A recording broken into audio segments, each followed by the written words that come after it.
Sejam bem-vindos a este espaço de entrevista de A Bola TV. Nós temos estado aqui em modo eleitoral. Já tivemos as eleições para a Federação Portuguesa de Futebol, entre Nuno Lobo e Pedro Proença. A seguir tivemos as eleições para o Comitê Olímpico entre Fernando Gomes e Laurentino Dias e agora vamos fazer o acompanhamento das eleições para a Liga de Clubes. É uma eleição importante e nós também estamos aqui a ganhar balanço, porque a seguir vamos ter legislativas, vamos ter autárquicas, vamos ter presidenciais, portanto, eleições não nos vão faltar. Hoje, o nosso convidado é um dos candidatos, José Gomes Mendes, 63 anos, natural de Braga, professor universitário, antigo secretário de Estado na área do ambiente nos governos de António Costa, ficcionista publicado, diretor executivo da Fundação Mestre Casais e atual presidente da Assembleia Geral da Liga de Clubes. É candidato à sucessão de Pedro Proença, concorrendo contra Reinaldo Teixeira, presidente da Associação de Futebol do Algarve, em eleições que terão lugar a 11 de abril. Muito obrigado por estar connosco aqui nas Torres de Lisboa para uma conversa de onde espero possam sair esclarecimentos quanto à sua visão para o futebol profissional em Portugal. E, para já, a primeira pergunta é obrigatória. O que é que o levou a avançar com a candidatura? Muito obrigado pela oportunidade. É um gosto estar aqui no Jornal Histórico como a Bola e, portanto, com certeza podemos ter aqui uma boa conversa. Bom, eu avancei, há uma motivação pessoal, que é a paixão pelo desporto, pelo futebol profissional, por estar envolvido já há bastantes anos e, portanto, isso tem que mexer connosco, não é? Portanto, essa é a motivação quase pessoal. Agora, há também uma motivação circunstancial, que tem a ver com o facto de eu entender que hoje o futebol português, fruto das suas próprias circunstâncias, mas também dos desafios europeus que enfrentamos na cena do futebol internacional, está num momento crucial, está num momento charneira, direi. Ou seja, eu acho que se nós tivermos o projeto errado e tomarmos as decisões erradas agora, corremos o risco de ser uma liga absolutamente periférica. Acho que se nós tomarmos as decisões certas, e para isso nós fizemos o nosso diagnóstico, podemos realmente fazer regressar a Liga Portuguesa àquilo que eu entendo ser o seu lugar natural, que é estar a olhar para as 5 de cima e não olhar para trás, não é? No fundo. E, portanto, é nessa linha é que eu entendo que, identificadas as prioridades e a equipe certa, tenho uma proposta de valor. Isso é um desafio realmente que mexeu comigo e é por isso que eu estou aqui. Está a dizer que nós estamos num momento charneiro. E estamos, de facto, porque já não estamos a olhar para os Big Five, já estamos a olhar para a Holanda, aos Países Baixos, que cada vez estão mais longe, sendo que a Bélgica este ano ficou um bocadinho mais longe, nos últimos 2 ficou bem mais perto e os próximos 2 vão ser dramáticos, porque são 2 anos que nos vão tirar para a contagem dos 5, em que ganhamos, nesses 2 anos que nos vão tirar, portanto, as próximas 2 épocas, nós ganhamos à Bélgica 4,3 pontos no ranking, o que é algo que nos coloca ao nível da Bélgica se também, durante os próximos 2 anos, basta estarmos ao mesmo nível deles. Não é preciso mais. Isso coloca-nos gravíssimos riscos. Mas também recuperamos face aos Países Baixos. Mas muito pouco, ainda estamos muito longe. Quer dizer, mas ainda bem, vamos perder os 2 melhores anos. Vamos, mas esse repare, é que é o problema. Mas é mesmo por isso é que eu acho que há aqui este momento de charneira. Exatamente. Porquê é que Portugal desce no ranking quando foi passar pelos Países Baixos? Por causa da Liga Conferência. O que é a Liga Conferência? A Liga Conferência é onde compete a classe média dos campeonatos, das ligas. Bom, e a minha tese é esta: nós temos que fortalecer a nossa classe média. Não temos classe média, se quiser, não é? Não. E, portanto, nós temos que a fortalecer, não fragilizando os clubes de topo, porque convém não esquecer que a nossa principal fonte de receita ainda da nossa liga são as receitas das competições europeias. E, portanto, se eu fragilizo ali, estou a avariar a locomotiva do nosso futebol. Portanto, sem os fragilizar, é preciso ter isto em mente, porque o dinheiro que vem das competições europeias não é só para os clubes que nelas participam, é para o ecossistema todo, vai até à segunda liga, como sabe. E, portanto, sem fragilizar, nós fortalecemos a nossa classe média. E esse é que é o projeto mais importante. Se nós não formos capazes de fortalecer esses clubes de dimensão média, bom, então temos o tal risco de ser uma liga periférica. Mas como é que nós vamos fortalecer os clubes de classe média se as infraestruturas que eles têm são más e se muitas vezes a proporção do que recebem de televisão para os clubes grandes é de 1 para 15, enquanto que a Inglaterra, por exemplo, é de 1 para 2 entre o primeiro e o último. Bem, diz muito bem, se as infraestruturas são deficientes, isso é factual, temos que investir nas infraestruturas. Vamos ver, eu, pelo menos na minha forma de ver as coisas e de estar, quando me metem desafios destes, diagnosticamos, mas eu não me deixo paralisar por problemas que detecto. É verdade, as infraestruturas que afastam pessoas, que pioram o produto audiovisual, tudo isso que sabemos, temos que investir nelas, temos que ter um plano não para só, isso. Em termos de treino, Tudo isso, exatamente. são terceiro-mundistas. Sim, tudo isso. E, portanto, temos que fazer esse investimento, claramente, portanto, temos que ser capazes de ultrapassar essa debilidade, essa fragilidade. Quando fala do outro tema, já agora, que é o tema que eu gosto de designar por ampliação da base de receitas, que inclui, como importantíssima, a questão da centralização dos direitos audiovisuais, diz bem, quando diz 15, de facto, o rácio entre o que recebem os 3 clubes de topo e a mediana da nossa liga é de 1 para 15. Na verdade, a Inglaterra é 1, tal, perto do 2, como diz, há outros, 2,5 a 3,5 é o padrão. Vamos ver, mas nós também é preciso dizê-lo, mas nós estamos numa situação em que os clubes, as sociedades esportivas, contratam bilateralmente aquilo que são os seus direitos audiovisuais. Isso acontecia noutros campeonatos, por exemplo, no Campeonato Espanhol há 11 anos atrás. Bom, e portanto é por isso que vamos fazer a centralização. Agora, nós temos que fazer crescer o valor do nosso produto de forma a equilibrarmos a situação que refere. Temos que o fazer crescer. É só num contexto de crescimento do valor do produto, e portanto temos que ver o que é necessário para o fazer crescer e atuar sobre essas variáveis. Eu estou cético que nós, em relação aos ingleses, levamos 25 anos de atraso. Em relação à média europeia, levamos pelo menos 10 a 15 no que diz respeito à centralização. E depois temos um campeonato em que eu, hoje, para a opinião do jornal A Bola, dei-me ao trabalho de ver as assistências dos clubes tirando os jogos com os 3 grandes. E é verdadeiramente assustador, porque nós temos 9 clubes com assistências médias abaixo dos 3.000, temos vários clubes com assistências que não chegam aos 2.000, o Casa Pia anda ali à volta dos 1.000, e tivemos 3 jogos na Primeira Liga Portuguesa que nós queremos internacionalizar abaixo dos 800 espectadores. Como é que se dá a volta a isto? Vamos ver. Primeiro, de facto nós estamos atrasados na centralização, mas há uma coisa que eu sei, é que eu a história para trás já não consigo reescrever, portanto só tenho que olhar para a frente. Isto é um pouco, foi jogador, é um pouco como, eu passou nos minutos anteriores do jogo, agora só consigo mudar para a frente, e portanto é aí que temos de trabalhar, portanto não consigo resolver o que já passou. Agora, nós de facto temos alguns déficits, alguns substanciais, como referiu, por exemplo, em assistências, não é? Vamos ver. A base sociológica dos nossos clubes, mesmo dos mais pequenos, não é muito diferente do que acontece até em alguns clubes ingleses. Atenção.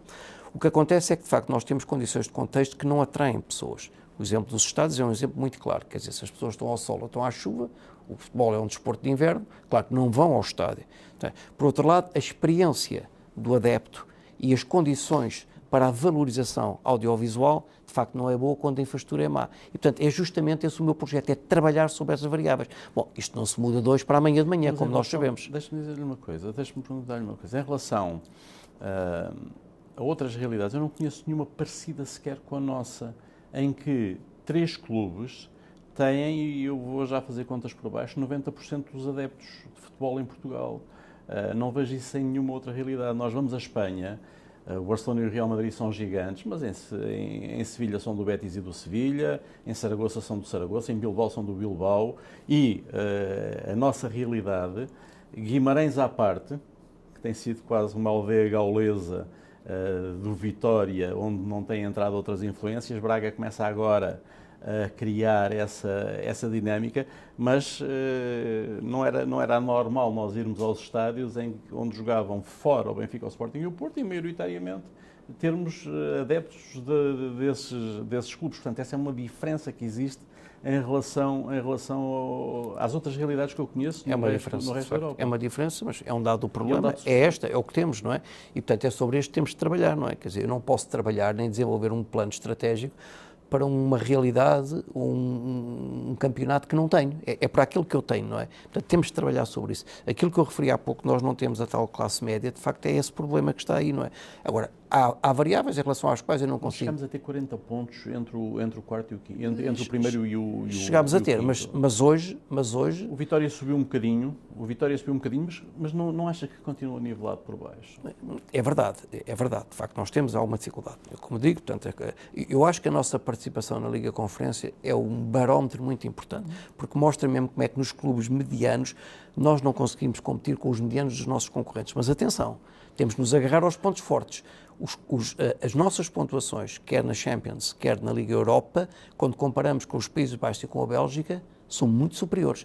Deve ser a macrocefalia do nosso campeonato. Exatamente, exato. Mas é justamente por isso é que o projeto tem que ser puxar os outros, sem fragilizar esses, porque esses são importantes. Isso não é quadratura do círculo? Não sei se é a quadratura do círculo, isso é trabalhar com uma realidade que existe, vamos ver. Eu não posso partir de uma realidade, eu não vou ser capaz de criar um Sevilha em Portugal. Não, Portugal, é o que é. Mas somos capazes de fazer subir essa curva, eu acho que somos capazes. Isto é um processo constante, mas acho que somos capazes. Sobretudo quando eu vejo que esta realidade tem por trás um conjunto de deficiências que são infraestruturais, etc., e também a tal base de receitas que de facto podem ser trabalhadas. Por exemplo, quando nós falamos da base das receitas, é que, para além da questão da centralização, que é importante, quer dizer, há alguns custos de contexto que nos prejudicam um bocado face a realidades internacionais. É preciso elencar isso, é preciso criar uma agenda negocial nesse sentido. Eu dou-lhe um exemplo, o exemplo dos seguros. Vamos dar um exemplo. O exemplo dos seguros. Em Portugal, os nossos clubes pagam mais ou menos 27 milhões de seguros por ano. Nos três maiores, é mais ou menos 5% da massa salarial. Nos outros, passa aos 10%. Muito bem. Porquê é que tem esse valor de mais de 10% da massa salarial, o custo dos seguros? Porque o limiar de incapacidade a partir do qual o seguro é chamado a pagar está nos 5% de incapacidade, em Portugal. Mas nos outros países é 10, 11, chega a 30 em alguns casos. Claro, se o seguro é chamado a pagar mais cedo, coloca um prémio maior. Se for chamado a pagar mais acima, coloca um prémio menor. Portanto, este estudo comparativo tem que ser feito, é preciso levar a criar esta agenda junto do Governo para mostrar que nestas condições é muito difícil competir. Nós temos que ir às variáveis, porque uma coisa é genericamente dizermos, sim senhor, nós temos aqui este desequilíbrio e tal, isto é o campeonato português. Outra coisa é, vamos discretizar isto, não é? Vamos ver onde é que podemos atuar, vamos colocar, digamos, estratégias no terreno, vamos falar com quem temos que falar e vamos começar a endireitar isto. E eu acho que há muito caminho a fazer. Há margem de manobra para falar com a classe política. Nem governos do PS nem do PSD têm mostrado qualquer abertura em alterar os regimes fiscais vigentes que os clubes consideram altamente penalizadores. O que é que lhe parece? Eu acho que há dois caminhos para isso. O primeiro caminho é termos uma equipa capaz de o fazer. Nós temos que ser capazes de trabalhar para além da tutela apenas do desporto. A tutela do desporto é importante, é a nossa tutela, no fundo, mas nós somos uma indústria.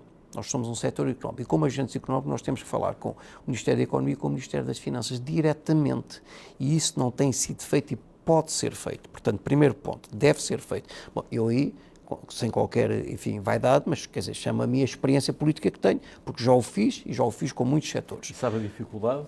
Sei a dificuldade. Com o Ministério das Finanças. Exato, sei a dificuldade, mas sei como é que se faz. Sei a dificuldade, é verdade, mas sei como é que se faz. Bom, primeiro ponto. O segundo ponto é, o futebol tem muito poder.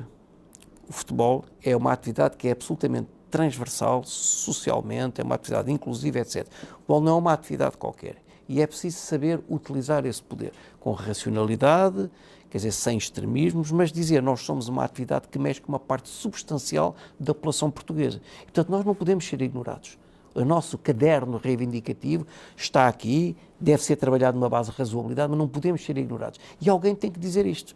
O terceiro ponto é que, lamentavelmente, não foi possível nos últimos anos, na minha leitura, ou não foi suficientemente possível, eu acho que a Liga Portugal e a Federação Portuguesa de Futebol têm que ter uma agenda conjunta em prol do futebol português, em todo o ecossistema, incluindo o futebol profissional. Aliás, a Liga começou por ser um organismo autónomo. Começou por ser um organismo autónomo. Se chamava mesmo, era o organismo autónomo da Federação. Portanto, a Liga trabalha com o mandato da Federação, como a Federação trabalha com o mandato do Estado. E, portanto, é importante que os dois se alinhem numa agenda comum e trabalhem na mesma direção. Não quer dizer que tenham que estar sempre de acordo, porque são entidades com a sua autonomia, mas têm que perceber aquilo que é o território comum para fazermos avançar. E tem que se apresentar perante os poderes públicos. O exemplo do IVA é um exemplo muito claro. Quer dizer, mas como é que é possível que o IVA não está comparável aos outros espetáculos, portanto, nos 6%? Portanto, quer dizer, é preciso fazer essa agenda. Isto é para dar um exemplo. Portanto, eu sou capaz de reduzir custos de contexto, terei que ser capaz de ampliar uma base de receitas, tenho que ser capaz de ter um plano de investimento estratégico na infraestrutura, porque a infraestrutura é tributária de um bom espetáculo, não é? Bom, e quando essas variáveis se alinham, quando o fazemos de forma aturada, de forma séria e arregaçando as mangas, eu acho que é possível corrigir alguns, como muito bem disse, que são alguns digamos, das vicissitudes dos desequilíbrios do nosso futebol. Mas muitas vezes a Liga não é demasiado branda com os clubes, sendo que a Liga é dos clubes, mas de qualquer forma, na altura de prestação de contas, digamos assim, de verificação, se as coisas estão a ser feitas ou não estão a ser feitas, não há uma tentativa normalmente para suavizar as coisas e não penalizar os clubes. Eu não sou capaz de... Mesmo os incumpridores. Sim, eu não sou capaz de responder com detalhe a essa questão, porque não tenho a informação toda, portanto, como eu não tenho um cargo executivo na Liga, apenas...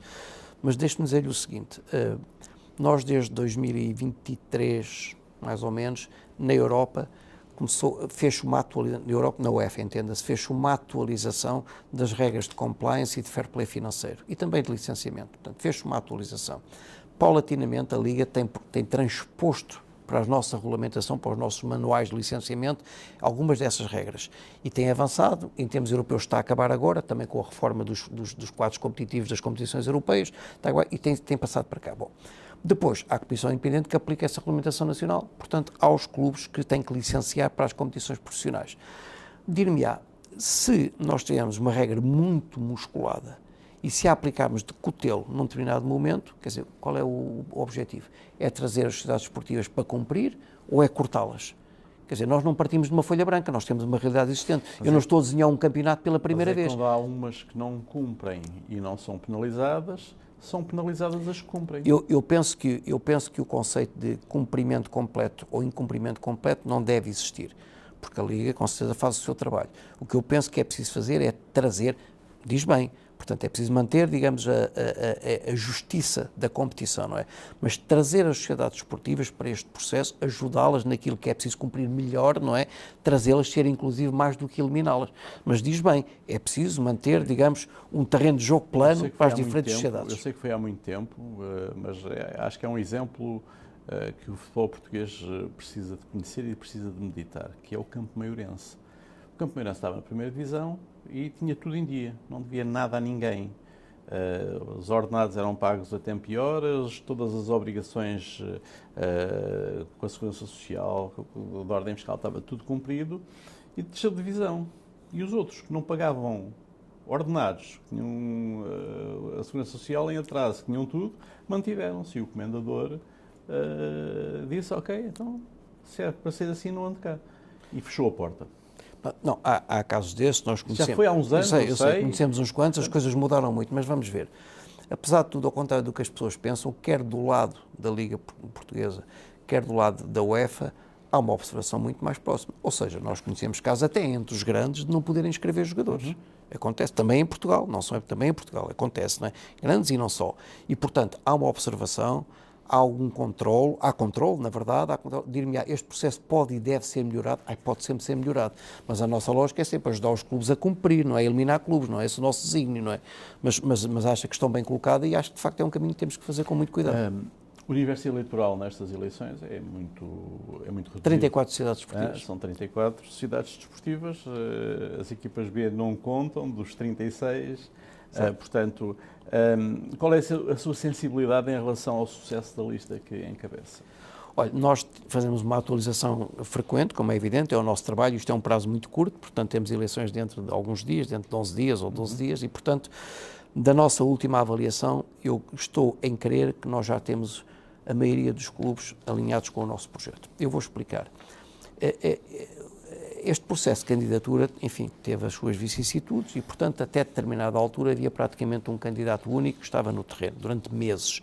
Bom, e na situação de um candidato único, eu acho que as sociedades esportivas fizeram aquilo que deviam fazer, ou seja, mostrar alguma simpatia, porque não pode haver um vazio de poder e, portanto, é este, vamos trabalhar com este, pronto. As circunstâncias alteraram-se quando apareceu outra candidatura, outra equipa e outro projeto. E eu hoje digo isto com a maior objetividade possível. As pessoas que estiveram numa apresentação e noutra apresentação dizem-me, entre as sociedades esportivas, que de facto o projeto mais forte, com a equipe mais forte, é o meu projeto. Eu assisto às sociedades desportivas.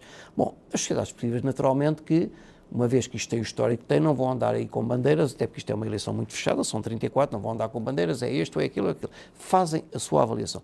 Têm-na feito, têm pedido esclarecimentos, eu tenho postado os esclarecimentos, tenho mostrado a equipa, tenho ido com a minha equipa. Eu, na minha apresentação, estive 1 hora a apresentar as nossas propostas. Dei a palavra aos meus 2 colegas, quer o Pedro Mendonça na parte da comercialização centralizada dos direitos, que é uma das pessoas que mais sabem em Portugal, quer o Zé Colceiro na parte desportiva. Dei-lhes a palavra, conversámos e, portanto, a coisa ficou muito clara, não é? Não foi assim que aconteceu noutra candidatura, esta é a minha avaliação, naturalmente vale o que vale. E, portanto, nós temos esta sensação de que, de facto, os clubes perceberam que há outra proposta, perceberam que há outro caminho, um caminho mais de futuro, mais a olhar para a frente e não a olhar para 30 anos para trás, que é um caminho mais interessante e, portanto, eu estou em crer que tenho já a maioria das sociedades esportivas do meu lado, mas, enfim, uma eleição é uma eleição e veremos no dia 11, como é evidente, com todo o respeito, naturalmente. A Liga Portuguesa reflete a sociedade portuguesa, porque olhamos para os 18.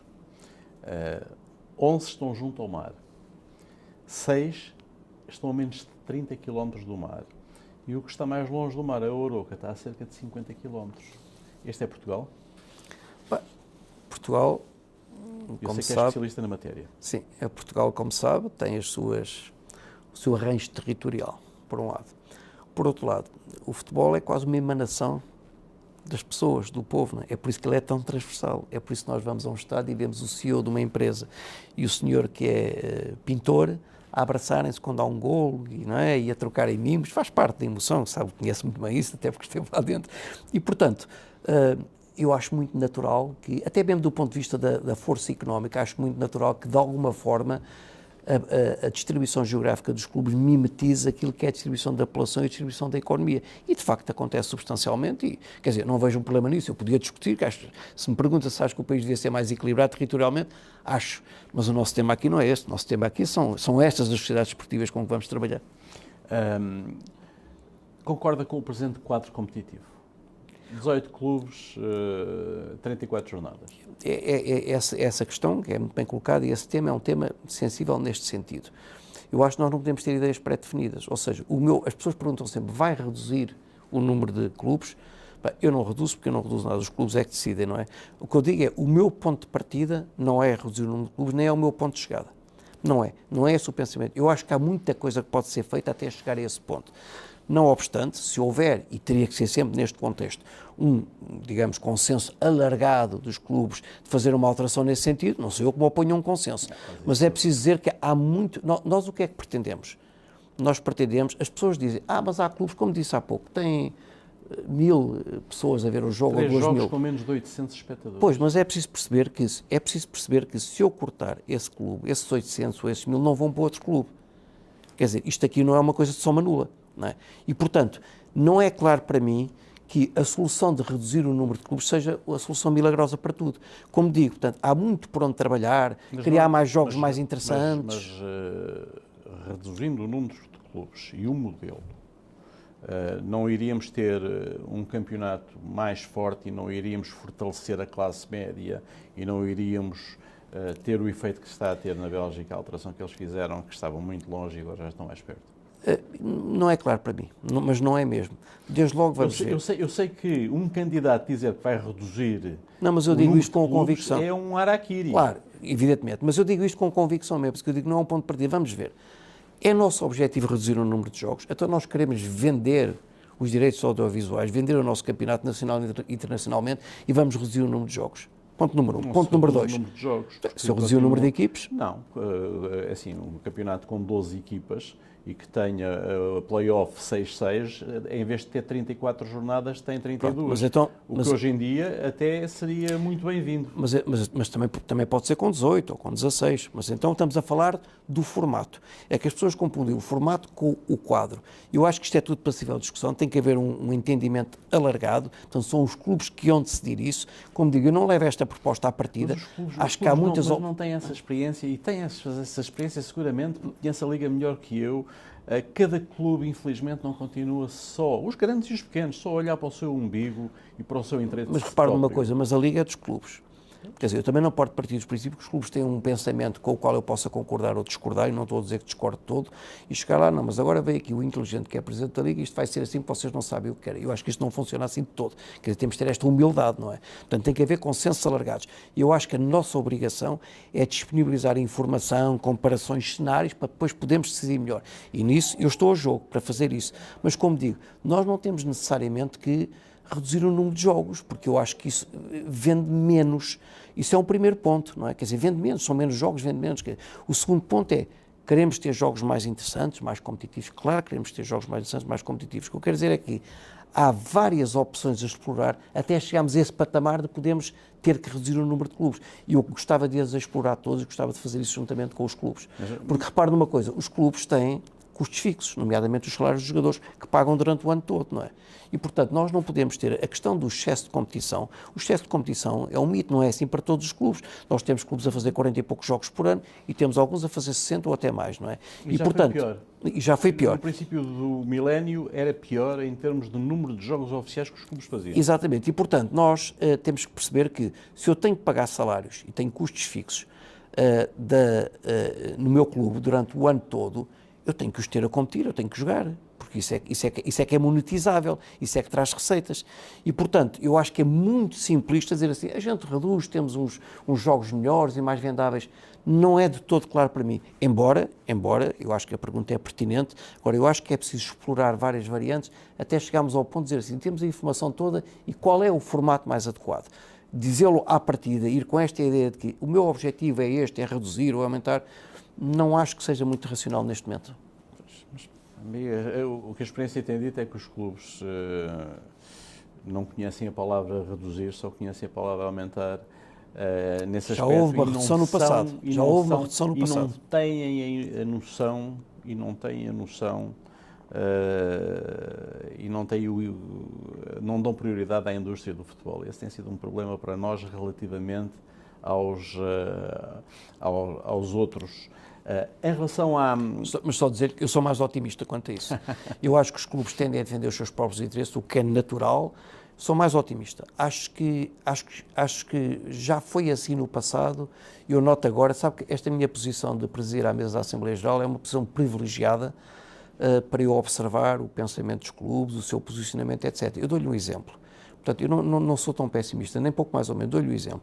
Ainda há pouco veio uma receita da UEFA, portanto, do Fundo de Solidariedade, não é? Portanto, das competições europeias, e foi preciso tomar uma decisão em sede da Assembleia Geral, que foi de resto proposta pela direção à data de Pedro Proença, sobre onde é que há aquele dinheiro. E uma possibilidade é ir para os clubes da Primeira Liga que não participam nas competições europeias, outra possibilidade é dizer assim, não, este dinheiro vai todo para os clubes da Segunda Liga. Foi essa a decisão que eles tomaram. Prescindiram dessa receita e foi para a Segunda Liga. E aquilo dividido, eu agora estou a dizer demora, mas estará 300 e tal mil euros a cada clube, que é um valor importante, e tomaram essa decisão. Portanto, isto mostra que... É quase o que recebem de televisão. Isto mostra, pronto, está a ver? Mas os clubes, unanimamente. Mas 300 mil euros de televisão são peanuts. Pronto, mas é o que é, mas a realidade é o que é. Mas repare, foi uma decisão unânime. Acredita que até 2028 haverá centralização?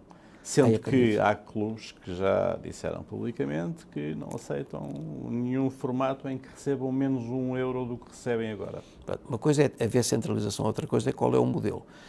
Eu acredito, vai acontecer, no que depender de mim vai acontecer. Portanto, termos um modelo definido até 2026 e temos a implementação, portanto, a partir de 2028. Eu acho que vai acontecer porque está na lei, porque é bom, 2, bom para todos. Agora, há dificuldades, é preciso encontrar terreno de negociação, pois evidentemente que alguns clubes defendem a sua dama, é esse o papel deles, não é? Portanto, temos que encontrar aqui forma de valorizar mais o produto para satisfazer as diferentes vontades e para libertar dinheiro, muito também para a tal classe média que eu referi no início. Pois, mas como é que concretizamos isso? E depois, como é que aceitamos o princípio que nos foi dito de que as receitas serão muito maiores a partir do momento em que a venda é centralizada e são muito maiores a um nível que pode causar algumas dúvidas? Vamos ver, eu não falo pelo mercado, de facto diz bem, há uma questão de mercado, não é um princípio, foi uma expectativa, existe uma expectativa, mas portanto o mercado há de falar e o mercado fala. O que é que nós temos que fazer aqui?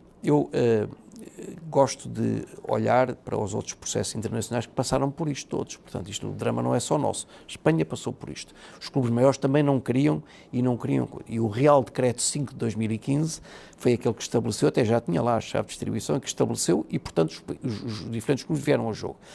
Os nossos números não são os da La Liga, nós sabemos disso, mas o percurso metodológico para lá chegar é perfeitamente paralelo. E o que é que nós podemos fazer? É preciso desenhar uma trajetória de valorização do produto. O produto como está, com os estádios, etc., tem essas dificuldades. Temos que o valorizar. Bom, como é que se valoriza? Tem algum risco comercial, é preciso meter investimento à cabeça.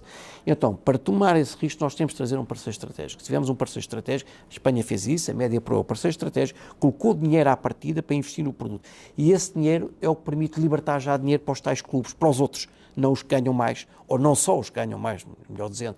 E, portanto, esse parceiro estratégico está lá. E se o produto evoluir, porque há muito a fazer, nós temos que explorar melhor o produto ao nível da produção, ao nível da distribuição, ao nível da inovação, quer dizer, há muito a fazer. A Liga Espanhola, em 2014, quase não tinha receitas internacionais. O primeiro valor que atiraram foi um valor, só para dizer algum valor, 300 milhões. Sabe quanto é que vale hoje? O Internacional, 744 milhões. Pois, mas na Liga Espanhola jogava o Cristiano e o Messi nessa altura. Certo, mas eu não estou a comparar os valores, mas o que eu estou a dizer é que o produto foi trabalhado. O produto foi trabalhado porque havia matéria-prima para trabalhar. Mas nós temos que trabalhar com a nossa matéria-prima, mas temos que o trabalhar também.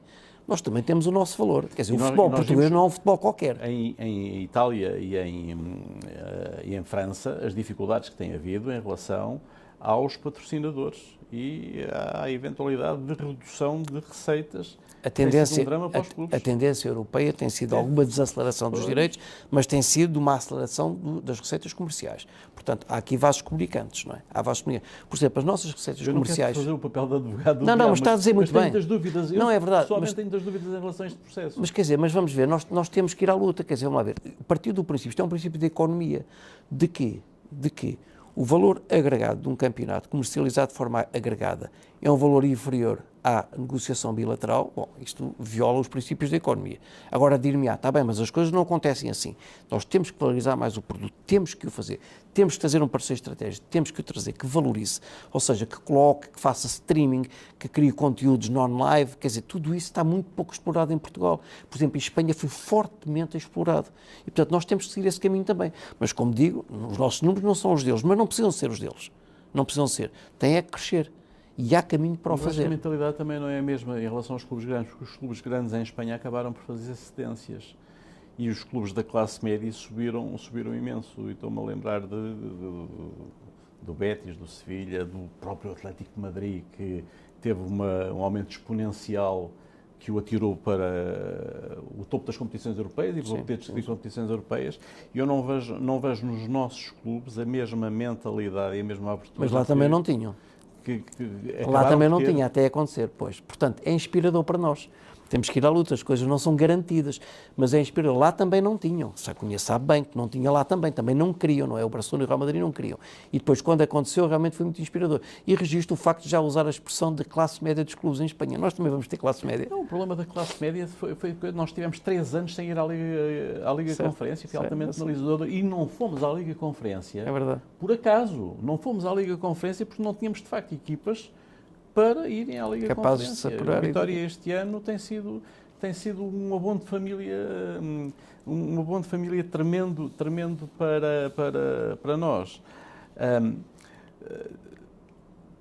Diga-me uma coisa, o que é que vai mudar se for eleito? Como digo, nós temos 3 prioridades específicas e uma prioridade maior. Bem, a prioridade da ampliação da base de receitas e da centralização, a prioridade de trazer o jogo para o centro, digamos, das decisões, melhorar muito o nosso produto e a prioridade das infraestruturas. E depois temos uma negociação que temos que fazer junto com a Federação, junto do Governo, etc., para os tais custos de contexto. E, portanto, isso está em todas as reuniões. Ou seja, eu vou montar equipes para fazer isso, é esse impulso estratégico que nós queremos dar. E quando eu digo que nós precisamos de um impulso estratégico, não é criticar o que foi feito até agora, o que foi feito foi extraordinário na Liga. Quando eu digo é que, de facto, os desafios estão a multiplicar, a cena do futebol profissional europeu está a mudar muito e nós temos de nos adaptar muito rapidamente. E é esse projeto que eu trago para aqui, como digo, trazendo uma equipa que é uma equipa de excelência, é uma equipa de classe mundial, digo sem qualquer vaidade, e é isso que nós vamos fazer todos os dias. Nós temos que focar naquilo que é prioritário. Uma das formas de não se conseguir fazer avançar alguma coisa é nós desenharmos 50 medidas, andarmos ali a largar 5% do nosso esforço em cada uma delas e depois aquilo junto não dá muito. Não, nós temos que ir às prioridades. Depois as outras coisas, com certeza, têm que se ir fazendo e, portanto, eu vou definir prioridades e é sobre isso que vamos trabalhar. E é evidente que estas coisas não se mudam de um dia para o outro, nós sabemos disso, não é? Por exemplo, a questão da centralização, ela acontecerá em 2028, mas sabemos que já para 2026 temos que ter um modelo fechado e nós vamos trabalhar nesse modelo e vai ser sempre na base do consenso. Porque eu percebo as reivindicações de todos os clubes, dos mais pequenos, dos médios e dos grandes, percebo-as. Temos que encontrar terreno comum porque estamos todos no mesmo barco. Mas não será seguramente uma tarefa fácil, tanto mais que vamos com muito atraso e, como disse, não vale a pena chorar sobre o leite derramado, o que está feito, está feito. É verdade. É como no golfe, o que interessa é a bola seguinte, as outras para trás já aconteceram, mas de qualquer maneira, quando chegamos a 2028, provavelmente já estamos a assistir a um novo modelo e a um novo formato das competições europeias e já apareceram, entretanto, por via tecnológica, uma série de outros meios de difusão. E nós vamos continuar aqui... Mas é por isso que nós trazemos quem sabe do assunto, trazemos os melhores, que estão a par par dessas tendências. Tem colocado muita ênfase na forma como está satisfeito com a equipa que o acompanha. Estou muito satisfeito, de facto. Quer dizer, vamos ver, eu fiz ao contrário, eu defini as prioridades, depois fui buscar a equipa e realmente tive às vezes os astros têm que se alinhar, não é?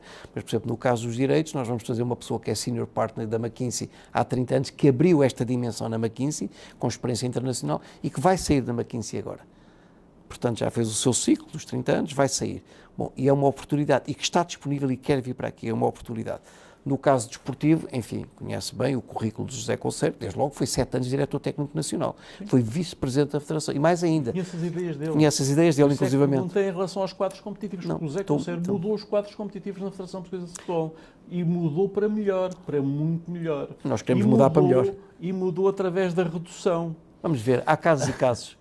Eu não posso comparar o futebol amador com o futebol profissional. Porque, de facto, foram de grande sucesso. Nomeadamente a Liga 3 e o Campeonato de Portugal. A Liga 3 é um sucesso até de qualidade futebolística. Sim, até de qualidade, é verdade. Mas, portanto, temos uma equipa que, de facto, que endereça as tais prioridades, a questão das prioridades. As pessoas às vezes perguntam, o meu adversário apresentou uma lista de pessoas. Pronto, é a sua opção, não mais me faltava estar agora a fazer juízo de valor. Mas pronto, fez uma opção, uma lista de pessoas, certo? Bom, eu estou com 3 pessoas, é claro que eu vou passar, as funções corporativas estão lá, alguém para o jurídico e tal, mas isso eu recruto, se não tem problema nenhum, elas aparecem, isso não tem problema. Agora, eu quis, apresentando um tripé 3 pessoas, de definir as prioridades, focar nas prioridades. É uma lógica diferente. E trazer pessoas do futebol que conhecem o fenómeno do futebol, conhecem o futebol. E eu vejo a equipa do meu adversário e as pessoas não sabem de futebol, lamento, não sabem de futebol, quer dizer, não têm currículo de futebol. São gestores, com certeza, não faço aqui juízo de valor, mas não são do futebol. E eu acho que para gerir uma liga profissional de futebol, convém pessoas que saibam de futebol, é uma opinião. Última questão, disse, eu não podia concordar mais, que tomar decisões numa lógica geográfica não fazia sentido nenhum, mais ou mais num país como nós somos, em que os 2 principais polos, Lisboa e Porto, distam 300 quilómetros. Teve algum significado aqueles que estiveram ou não estiveram na sua apresentação?